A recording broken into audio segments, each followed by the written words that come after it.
Hi, and thanks for logging on to the Daily DVAR Halacha. And here's a brand new halacha for you. And it's for Monday, 24th day of July, first day of Av.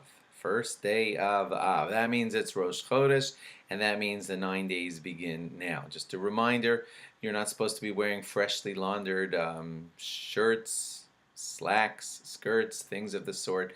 And if they are freshly laundered, you could just drop them on the floor. They don't have to get dirty, just unfreshened as you wear your clothing on the 9 days. Does not apply to socks and underwear, and we've explained that in an earlier halacha. Now, it is time for us to be teaching about Tisha B'Av, although that's 9 days away.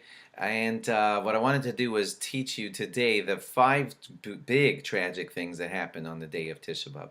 So here they are. First of all, when the Jews were in the desert and God wanted them to move on from the desert into Israel, they asked for spies. They sent spies. The spies came back with a bad report, said that we couldn't conquer the land. God considered it a horrible, horrible moment of Lashon Hara, and they cried that night, thinking that they could never get into Israel. And God said it's going to eternally become a day of crying. And then it was decreed upon them that they would spend the next altogether 40 years in the desert. So that was number one of the sad things that happened on Tisha B'Av, was the Jews turning their back and crying on the night of Tisha B'Av in the desert, thinking they couldn't go into Israel, and then God proclaimed that forever it would be a sad day. That's number one of the sad things that happened on Tisha B'Av.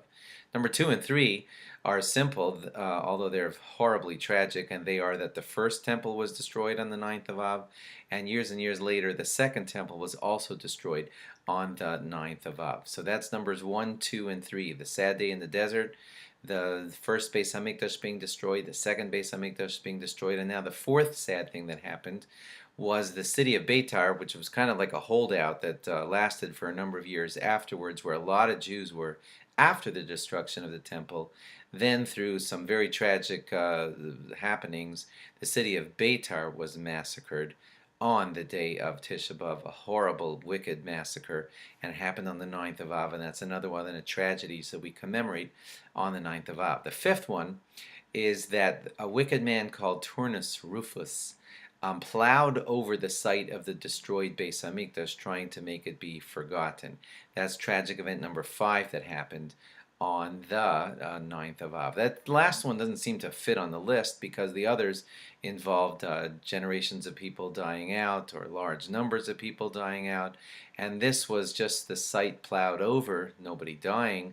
But the reason it's considered up there with the great tragedies is because when the place of the Beis Hamikdash is plowed over and you can't even see the destruction, and the God forbid the destruction of the temple could be forgotten, that's horrific to us, because that should sear in our flesh forever, that that's the site of the destroyed temple.